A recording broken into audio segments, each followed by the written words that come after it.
The public side of Cindy that everyone sees is of a very elegant, reserved lady.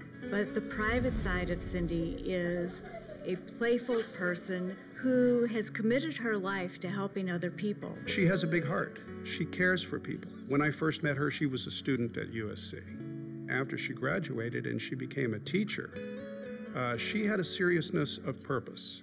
Looking back 30 years ago, I would say that she definitely had the seed for philanthropy that was budding as a young college student. And I say that because she wanted to major in education, but not just education, she had a heart for special needs. You know, I always felt a little bit guilty because she was a teacher of special education when I took her away from that very honest line of work into politics.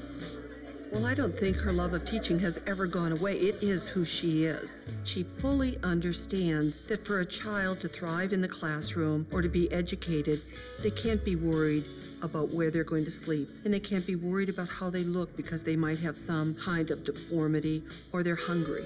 Oh my gosh. When she was a baby, we had her cleft palate fixed, and now look at her.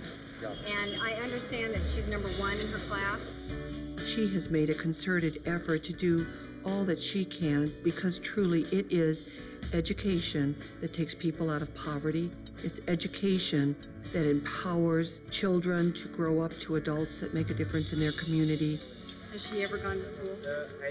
She had big ideas in the 80s of taking her philanthropies to Micronesia and India and Pakistan and Africa. But I remember talking to her on the phone, and I'd be like, so we're catching up, and well, I just got back from Vietnam. I'm like, what? What happens if you get sick? And she's like, you don't. You have to fly to Bangkok. But she was doing this 20 years ago when... And you would not know that about Cindy. Cindy didn't ever toot her own horn, wasn't out there making a lot of statements. She just did. Cindy will literally walk through a minefield for children, as she does with Halo.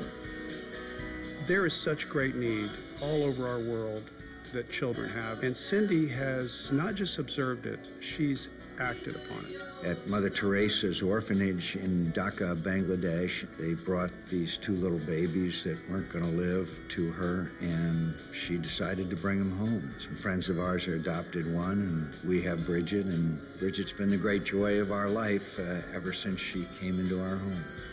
We've seen her on missions in Vietnam, India, Morocco, out there with the heat, sweating, never giving up, making sure all these children are taken care of because her heart is there and her care is there for every human being she touches. Cindy knows that she has a very blessed life. She believes that she has a personal responsibility to help other people. And many of the things that she does for other people go unnoticed. I think this wonderful fellowship will shine a light on the impact that she has had on the world. Young people, to improve this world, need to get involved. And involvement entails rolling up your sleeves, digging in to whatever it is you take on. That is what Cindy has always done, and I think it sets a very high standard for those in the future who aspire to this award. Just do your best. Wake up every morning and say, what can I do to help somebody else? That's Cindy McCain. Well, you know, I think Cindy would be the last person to say that she deserves this award. I know that she's very honored. She loves the University of Southern California.